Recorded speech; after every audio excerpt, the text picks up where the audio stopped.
today in place of Janice, now that she's retired. Happy retirement to Janice. So if we're ready to get started, we'll have Sarah go ahead and do a roll call and a certification of a quorum for us. Thank you, Chair Adams. Town of Ashland, Ms. Amos. Here. Charles City County, Chair Adams. Here. Chesterfield County, Mr. Banuelos. Here. Goochland County, Mr. Longerbeam. Here.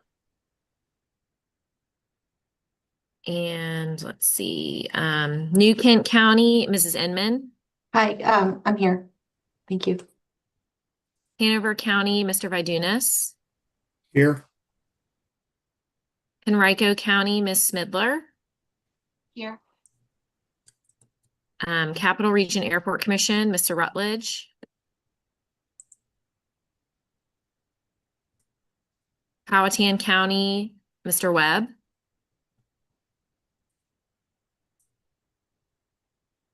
City of Richmond, Mr. or Mrs. Clark. Ms. Clark. Plan RVA, Mr. Bushing. Here.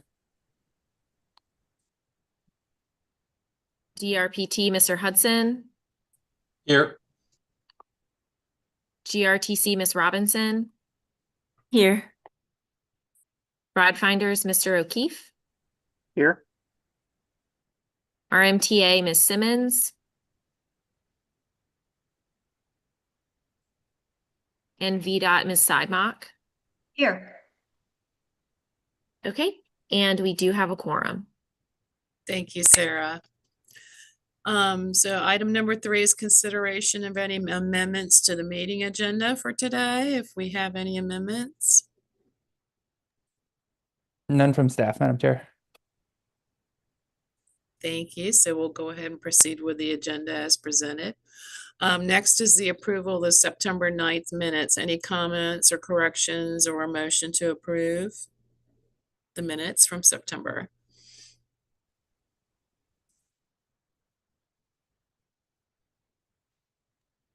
Sharon Smidler, make a motion to approve the meeting minutes from last month. John Thank O'Keefe, I'll second. Thank you, Sharon and John. So we can do a voice vote to approve the minutes. All in favor, say aye. Aye. Aye. Aye. Any opposed? So the motion carries to approve the minutes. Thank you. And are there any open public comments reported to Plan RVA or? We haven't received any comments, Madam Chair. Okay, anyone online who would like to give comments? No one, Sarah? All right, and then I have no TAC chairman's report, so we'll go ahead and move into our action item number 7, the 24-27 fiscal year transportation improvement amendment for UPC 124-712 for the Broad Streetscape. That's a mouthful, Miles, but I'll go ahead and let you give that presentation, okay?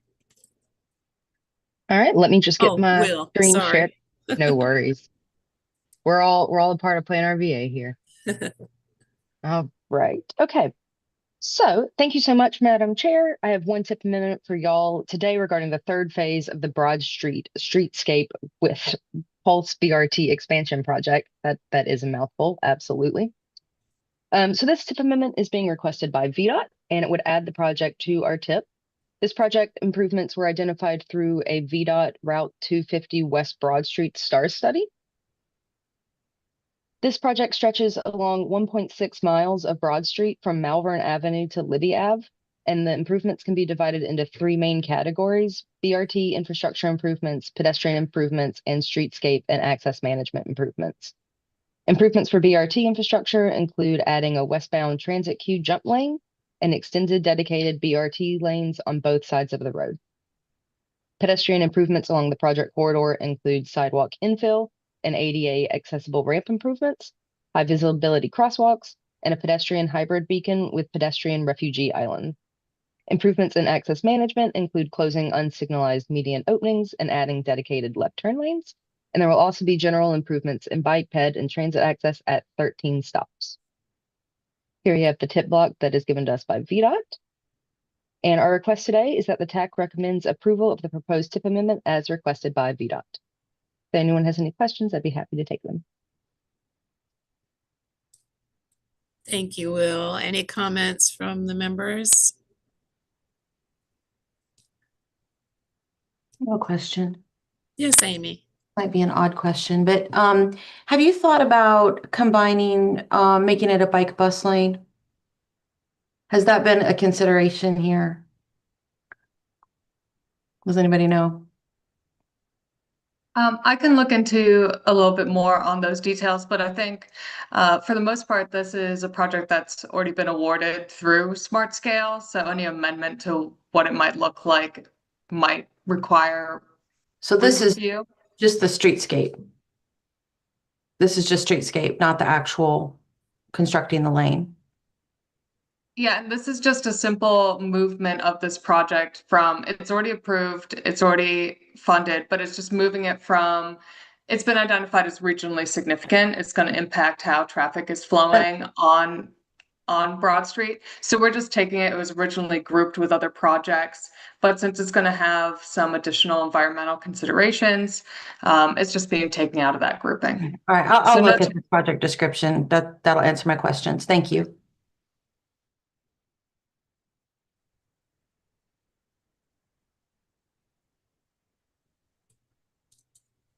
I'll make a motion to approve the amendment. Thank you, Amy. Is there a second? Second, Thank you, Joe Joe. Bidunas. Thank you, Joe. So do we want to do a roll call, Sarah, for the approval of the action?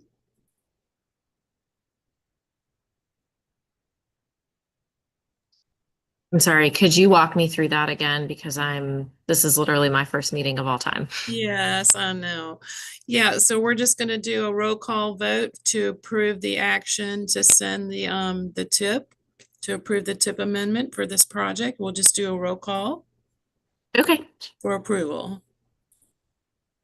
Okay.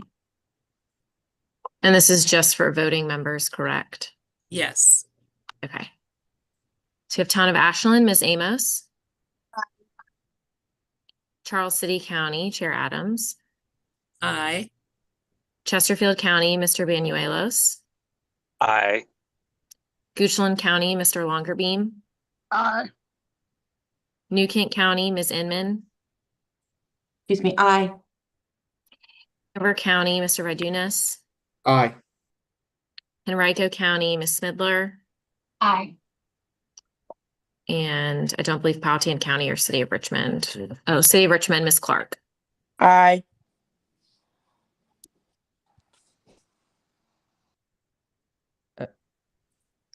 Sarah Gill, I think there's more voting members on the list still.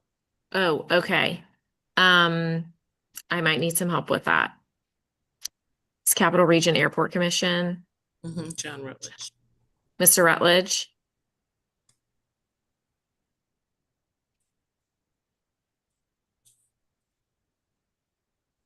Mr. Rutledge.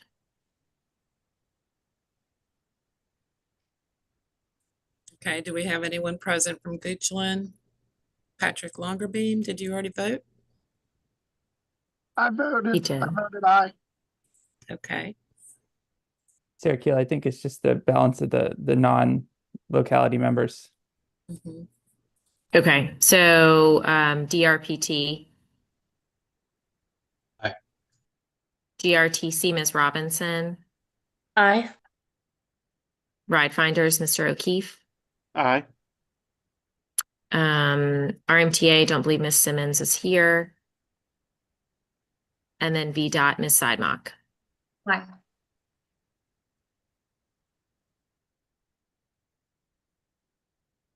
And that concludes. And Plan RVA, I think. Oh, Plan me as RVA. well. Aye. Sorry, Miles, didn't mean to leave you out. It's okay. So it looks like we have an approved motion with the majority of the members. Thank you, Sarah.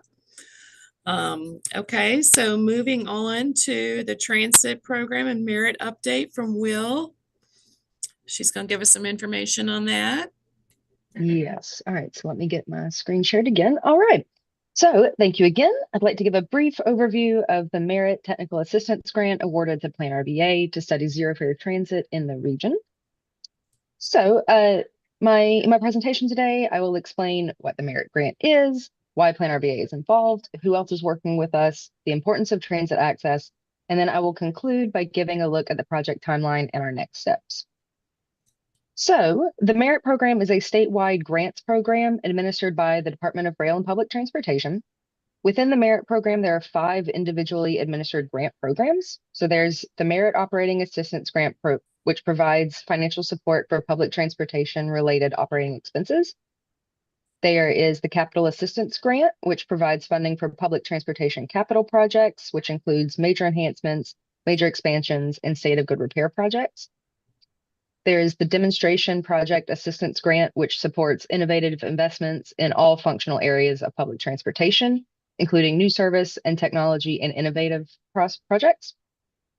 The Technical Assistance Grant supports planning or technical assistance to help improve or initiate public transportation or TDM related services. And finally, is the Merit Public Transportation Workforce Development Program, which provides financial support for apprenticeships for careers in public transportation. So today I want to focus on the Technical Assistance Grant and highlight how Plan RVA is using this grant to support zero fare transit in the Richmond region. So this work ties directly into task 7325 of our Unified Planning Work Program and our work with the RVA Rising movement. So as a regional planning body, Plan RVA is concerned with the well-being of all of our localities, not only the urban areas. In addition to working towards establishing a region-wide vision for transportation access, Plan RVA has also joined with Chamber RVA, the Community Foundation, the United Way, and the Richmond Memorial Health Foundation to align our efforts in pursuit of improved opportunity for economic mobility across the whole region. So we want to work with our locality partners to improve people's lives by helping to support increased mobility, access to employment opportunities, housing, education, and community belonging. Access to transportation is one of those metrics that is identified by the Urban Institute as useful in thinking about the conditions under which economic mobility is achievable. So our transit access project is helping to align us with our work in pursuit of improved opportunity for economic mobility across the whole region. So who all is involved in this work? In addition to ourselves, GRTC, and Hanover Dash, we are also working with 4 consultants. So we have AvidCorps, the Monument Group, InfraStrategies, and the Hodges Partnership. We are also reaching out to community partners like RVA Rapid Transit, the United Way, the Community Foundation, Richmond Regional Tourism, Chamber RVA, and the Greater Richmond Partnership. We've also been in contact with other transit providers in the Richmond area, such as Hanover Dash and Bay Transit, to gain a more holistic view of the transit network area, of the transit network in our area, excuse me. So why transit? There are many reasons why zero fare initiatives and increased transit access are important. So zero fare programs incentivize ridership and encourage active transportation to and from bus stops. They also benefit the environment and help to decrease emissions and congestion, as increased transit use may lead to fewer single occupancy vehicles on the road. So not only does providing transit that is zero cost to its users increase financial freedom for those with limited transportation dollars, transit access also has wide-ranging benefits across a person's life.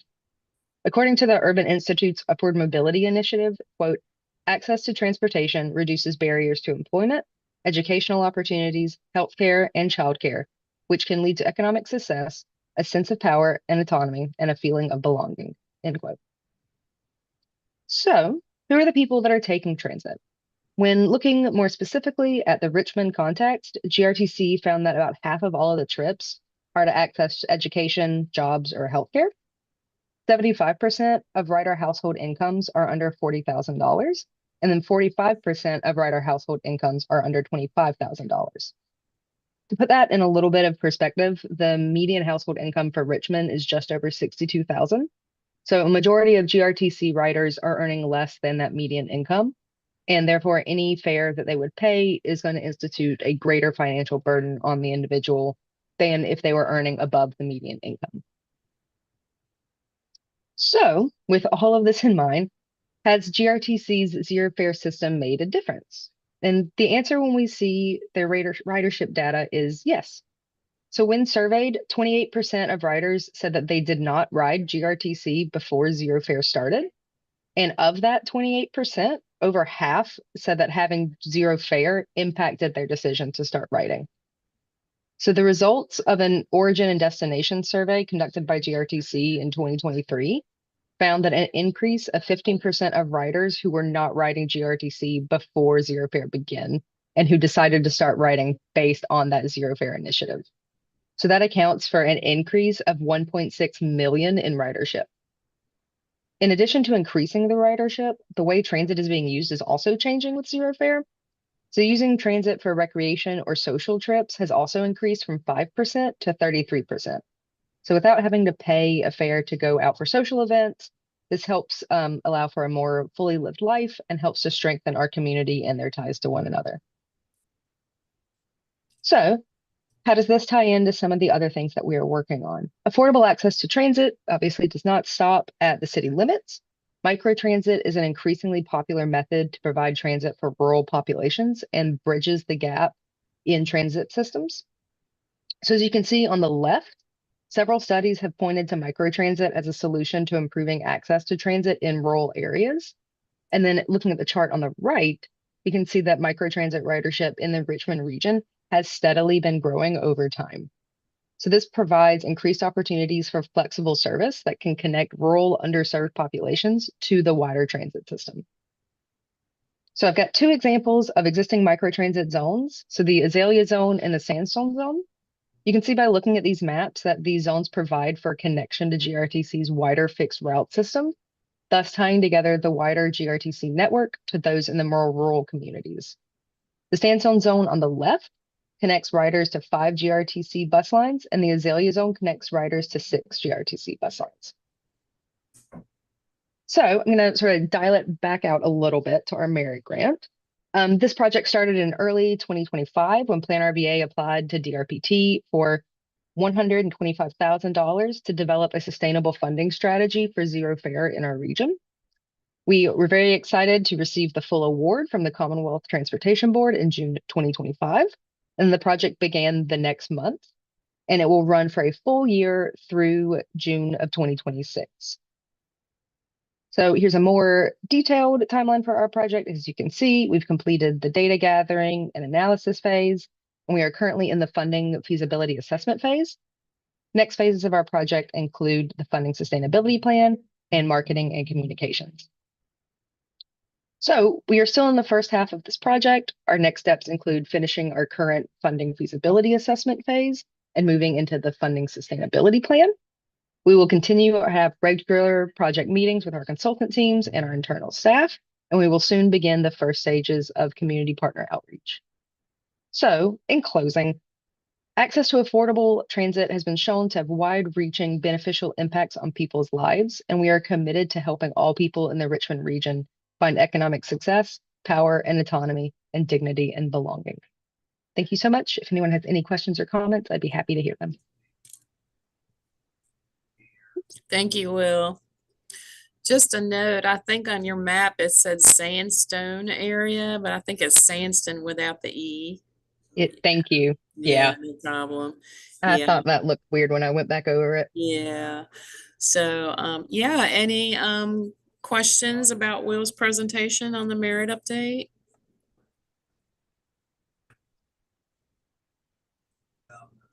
This is Nora. I just want to say that was a really fantastic presentation. Great information, concise and detailed enough that I know what you're doing. Really appreciate it. Thank you so much. Yeah, this is Amy, and I wanted to second that. Will, I think that was great, and I think it helps to understand better what this initiative is going to do. And I do think it's helpful, to really understand the benefits of zero fare and who it's really targeting and what the benefit. And I do think also looking at the benefits of transit overall, right? What this has meant for people, I think, is the bigger conversation. The zero fare allowed them to come in. Now, what has that actually done for individuals who previously didn't have access to good transit? And I would also be interested, I guess, has this been system-wide that I think it has been, that the ridership has increased overall. Or was it really the pulse? I think it was the whole system. Yes, ma'am. But I really think looking at the ridership on the existing ridership, right, on the system to understand where the people are going. I think the onboard survey probably helped with that. But this might further that conversation and illustration of the benefit of where these folks are going. And is it also jobs, right? They're getting to their jobs and then the recreation. So anyway, great job, Will. Thank you. Thank you so much. Very good, thank you. So moving on to item number 9, we'll go ahead and do our agency updates if everyone's ready for that. We can start with DRPT, Mr. Hudson. Sure thing. Couple updates to share with everybody today. First out is Smart Scale Round 7 is around the corner, and we've been saying for a while now that we have a deadline of October 31st to reach out and discuss any sort of transit projects. I know we've been getting a lot of outreach from folks as of late, setting up meetings to engage with us on that process. Also coming up in November, we have a grantee application workshop. This is a workshop that we do every year in advance of opening up the transit grants. This year it'll be on November 19th. There should be a save the date going out from our comms team this week. So stay tuned and look for that email. Additionally, we are working closely with VDOT on the FY 27 to 30 STIP. As part of our efforts to develop the transit STIP, we are holding coordination meetings with all of the MPOs. So stay tuned. Those should be being scheduled here shortly. What these meetings are is a chance for the MPOs and the transit agencies and us to get together to review and discuss proposed tip blocks and how those would look on the new tip and what we're doing differently this year in terms of development of the tip and the STIP. Additionally, we're looking at an early 2026 kickoff for our statewide rail plan. Our rail team is working up their engagement plan, and we'll be in touch with additional information. Lastly, I wanted to touch on the Chisholm plan. This is the statewide coordinated human service mobility plan that DRPT is required to maintain.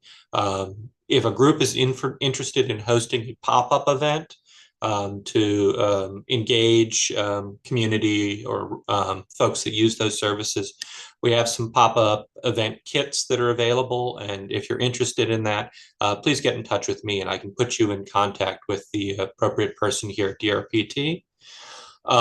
Last thing is we're also hosting a pre-application webinar for the Section 5310 program in early November. Emails also for that should be going out today. So we got a lot coming down in terms of engagement and opportunities to learn more about some of DRPT's programs. With that concludes my updates. I'm happy to take questions or point people in the direction of any sort of information. Thank you, Hudson. Sure thing. All right, and do we have representatives from GRTC here to give us an update? Yes, good morning, Madam Chair. Good This is morning. Patricia Robinson, GRTC. Make sure my camera's on here. I just have some updates for the group today. We're kicking off our Tap into Transit Week from October 20th to the 24th. This is GRTC's week-long effort to highlight riders, neighbors, and donors who keep GRTC moving forward. So we're getting stories, and we'll be out on buses and flyering. We're encouraging our partners to do a bike to work, or not, sorry, not bike, any transportation, but a bus to work effort as well. The week includes a give day on Tuesday, the 21st, where the community would be encouraged to donate $5 to support the TAP initiative. We're also moving forward with some service updates on October 19th. So coming up, we're introducing our newest Link microtransit zone, which is our Broad Rock zone. So just building on our momentum with microtransit. There was going to be a ribbon cutting scheduled for Tuesday, the 21st, and the new zone will connect riders to key destinations in Southside. And then again, this is just expandable, flexible, on-demand options to strengthen our connections. In addition to our other updates, we also have our Sandston Link update, some slight changes. So this last round of service updates, we expanded our zone to cover our limited service Route 56, and then we ran the services concurrently. So with this changes on the 19th, the Route 56 will be going away in lieu of this expanded Sandston zone. And we also increased it to include Taylor Farms Park. So that's just a slight boundary adjustment as well. I think I hit all of my, yep. So if anyone has any questions, let me know. Thank you, Patricia. So we're getting a little farther into Henrico East End to Taylor Farms Park, so that's great. Any questions for Patricia? Okay, so we'll go ahead with an update from Ride Finders from John O'Keefe. Thank you, Madam Chair. September was another busy month for Ride Finders. We participated at the end of year event On the Square, where we distributed program information and engaged with 32 potential commuters. We held a sales meeting with the Walgreens Fulfillment Center in Hanover County, where we provided them with a density plot map showing where their employees live, as well as created an employee survey. So we're working with them on the creation of van pools to that location. We participated in the transportation fairs at Reynolds Community College, at Parham and downtown campuses, where we engaged with 75 faculty, staff, and students, providing information on fixed route service, carpooling, van pooling, the Link area services, the Connecting VA Ride Home Rewards program, as well as the Care Paratransit services. We also conducted TDM Week pop-up outreach events at the Glenside Park and Ride, Commonwealth 20 Park and Ride, as well as the Gaskins Park and Ride, engaging with a total of 95 commuters, distributing, one-pagers, about the Connecting VA app, as well as the VA Ride Homes Reward Program to all of them. We're working on the formation of van pools from Chesterfield and Henrico counties to the new VDOT office in Hanover, and we'll be on site at the VDOT office next month to recruit riders and start new van pools. And last but not least, our executive director received the Social Butterfly Award from the Chesapeake chapter of the Association for Commuter Transportation, or ACT, on our social media platforms as part of the Claps and Congratulations feature. The award recognized Ride Finders' creativity in social media and the ability to stay current with trends and the promotion of TDM through diverse social media demands. With that, that's my update for Ride Finders, and I'd be glad to answer any questions.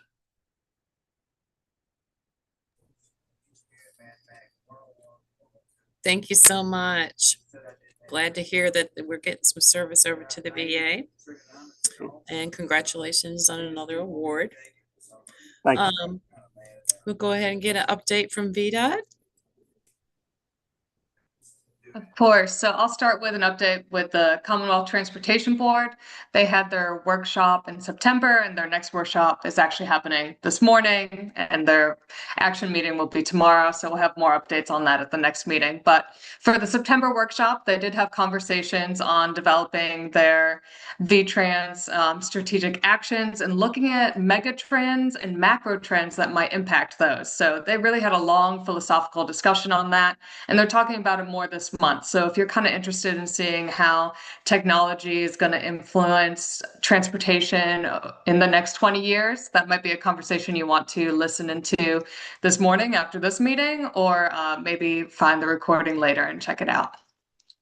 They also talked about at their workshop about integrating some new technology to study traffic as well. And that's going to be focused at I-95 corridor from Sliding Hill Road to Arthur Ashe Boulevard. This is kind of a corridor that people kind of talk about that has traffic issues, and we're kind of trying to figure out where they're stemming from. So they're working with a company to collect additional data, develop real-time analytics, and sending that information to the district so responses can happen very quickly to any traffic issues that are happening out there. So that's something that's going to be launching. Implementation, it's a 2-year period with additional renewals, so they're going to be starting on that very soon.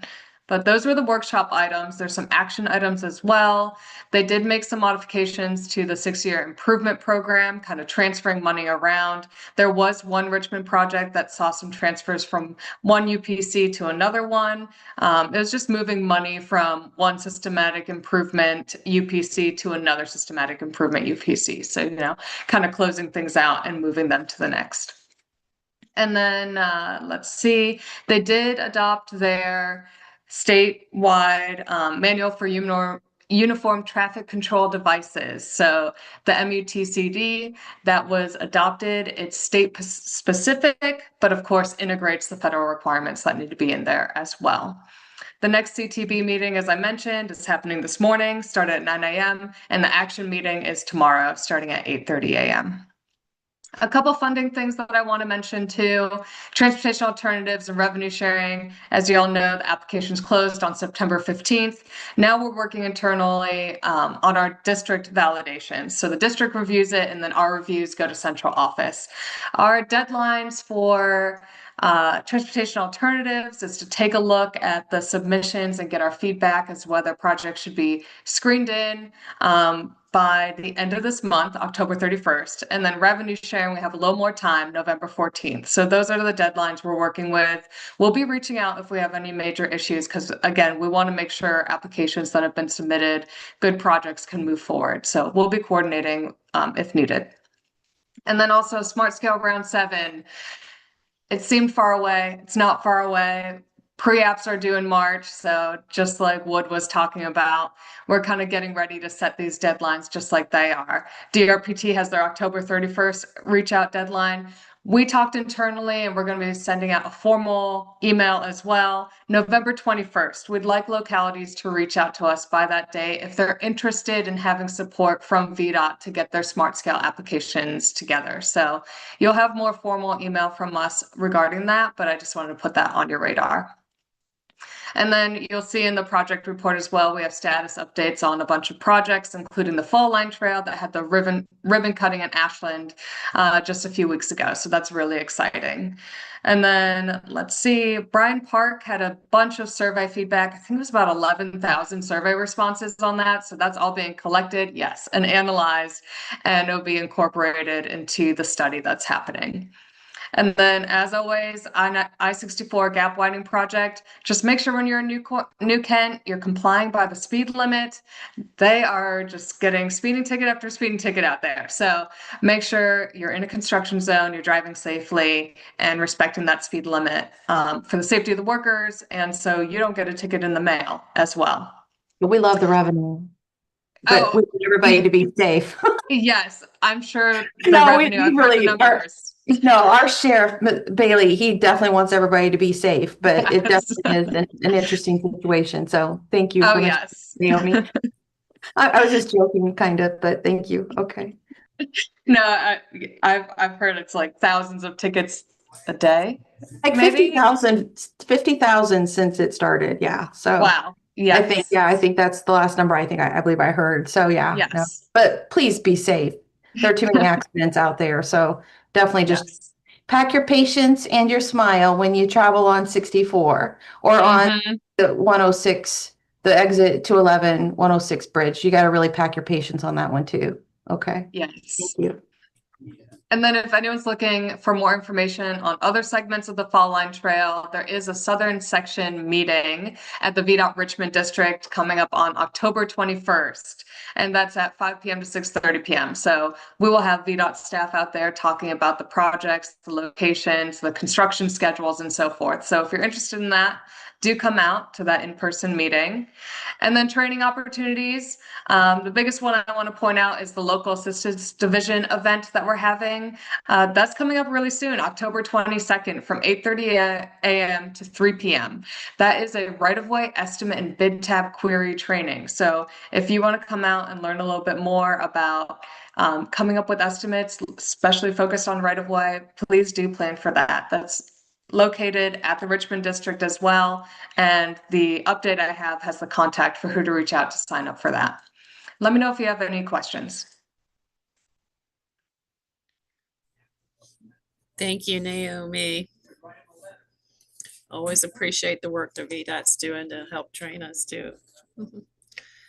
Okay, and then just everyone make sure that they look to the Better Together newsletter for this month. And are there any comments, any other comments from the TAC members? Let's see, we got JJ. I see your hands raised. Go ahead. Hey everyone. As some of you may know, Chesterfield's working on updating their bikeways and trails plan. We currently have released a draft vision map, which will provide us the long-term guidance for our network in the future. And so I also wanted to invite everyone here, especially the localities on our fringes, to review the map and provide any comments, identify anything we may be missing, and just kind of go from there. So the link I'm going to send is the project page. It has the link to the survey and the story map that explains how we arrived at the draft vision map.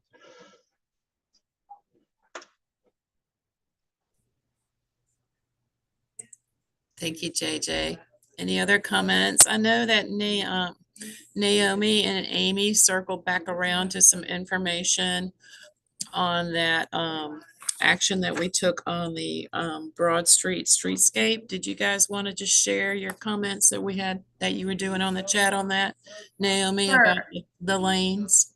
Yeah, so I took a look again at the Broad Street Streetscape project and BRT expansion phase 3. We're all having a hard time with that one, saying that. But Amy specifically was asking about whether bike infrastructure or bike lanes or bikes in the BRT lane would be considered. I did take a look at the scope. Not much is mentioned in the Smart Scale application in terms of bikes, with the exception of talking about a little bit of bike parking and bike racks at some of the facilities. I also took a look, especially for curb bike lanes. The city currently has signs that say bikes are okay in those. It's really with those median BRT lanes that generally bikes are prohibited in those. So Amy made some good points that we really need to look at how to better utilize those lanes, especially with the buses only coming in every 10 to 15 minutes, seeing how bikes can be integrated into that. Amy, did you want to add anything to that? Yeah, no, that was a great recap, Naomi. And that's getting exactly at what I'm talking about. When we constructed the Pulse in the beginning, the bikes were prohibited, right? And especially downtown, because we had a lot of bus bunching, right? There's a lot of activity that's happening in the downtown area. When I'm talking about downtown, I'm talking like in front of Old City Hall, VDOT, that area. But when you get into the more dedicated lanes, the bikes were using those lanes, and I was very upset about that in the beginning, but then I watched them and I'm like, that's the best place for them to be, right? I mean, the buses are coming every 15 minutes at that point, and outside of when the buses are stopped, there's little conflict, right? Or if the bikes are, or if they're at an intersection, so having a bike box at the intersection for the bikes to get in front of the bus to advance through the intersection in a red light condition would be helpful. And also providing enough space for the bikes to get around the bus vehicle when it's stopped, is also helpful. So then that minimizes the conflict. Those are the two conflict points in the dedicated lane. So whether it's curb running or whether it's median running, I think we need to figure out a way to make those accommodations where we have relatively, good levels of service, but not, the frequency isn't so high that there's going to just be, you know, significant conflict between the bikes and buses. And, when I went to Norfolk and we were redoing the system down there and we were talking about dedicated bus lanes, and I said, we need to incorporate the bikes there. And these were the lessons learned. So I think as we go forward on the north-south, BRT, that's something that really needs to be considered in the design element. And I mean, I have nothing to do with the Pulse, with that project, but I will definitely be an advocate for incorporating the bikes into those facilities. Thank you. Thanks. And I'll share that feedback with the project coordinator at VDOT, so that's on their radar as well. Okay, thank you. Of course. Yeah, thanks for the update, ladies. And Amy, your wealth of information on that from your previous experience. And so always safety first, So very good. Any other comments from the TAC members? Okay, if not, then our next meeting is scheduled for Tuesday, November the 18th at 9 a.m. And if we have no further discussion, we can adjourn this meeting. Thank you all for participating. Have a great day.